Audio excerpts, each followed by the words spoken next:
Bagaimana Indonesia bisa menjadi negara superpower di tahun 2025? Mari kita bahas.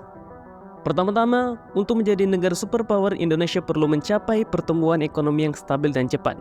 Salah satu strategi penting yang dapat membantu mencapai tujuan ini adalah dengan terus mengembangkan sektor manufaktur dan industri yang kompetitif.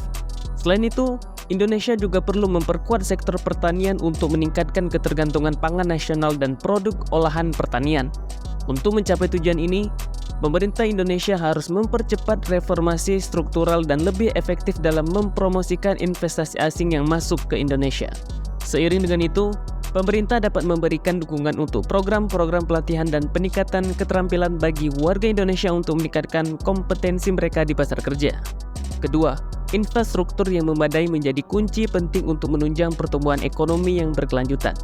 Pemerintah perlu mempercepat pembangunan infrastruktur jalan dan jembatan, pelabuhan dan bandara, serta sarana transportasi publik yang memadai. Dengan infrastruktur yang handal dan efisien, bisnis dapat beroperasi dengan lebih baik dan jalur distribusi dapat diperpendek sehingga meningkatkan produktivitas dan daya saing Indonesia. Ketiga, penggunaan teknologi dan pendidikan menjadi kunci penting bagi keberhasilan Indonesia di masa depan. Indonesia dapat memanfaatkan teknologi untuk mempercepat transformasi digital dan menjadi Indonesia sebagai pusat teknologi informasi dan startup yang berkembang pesat. Selain itu, pemerintah dapat meningkatkan akses ke pendidikan berkualitas dan program pelatihan kerja untuk memperbaiki skill kerja masyarakat dan menjamin kelangsungan transportasi ekonomi Indonesia.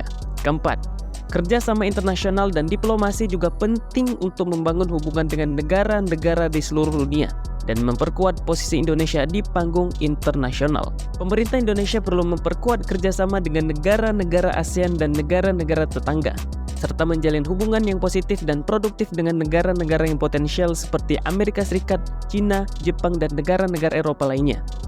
Melalui kerjasama internasional yang lebih kuat, Indonesia akan memperoleh dukungan dan peluang untuk mengembangkan kekuatan ekonomi dan politik, mendorong perdamaian dan stabilitas regional, dan mempromosikan nilai-nilai dan kepentingan nasional Indonesia. Yang terakhir, untuk mencapai visi menjadi negara yang superpower yang berkelanjutan dan mampu mempertahankan posisinya di masa depan, Indonesia perlu memperkuat pemerintahan yang transparan dan kredibel.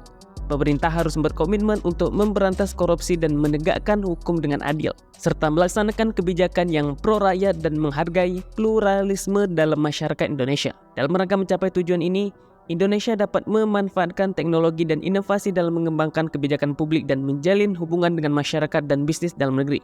Dengan memperkuat pemerintahan yang transparan dan kredibel, Indonesia dapat meningkatkan kepercayaan masyarakat dan investor, serta membangun fondasi politik dan ekonomi yang kuat dan berkelanjutan. Demikianlah beberapa strategi dan faktor kunci yang dapat mendukung Indonesia untuk menjadi tujuannya menjadi negara superpower pada tahun 2025.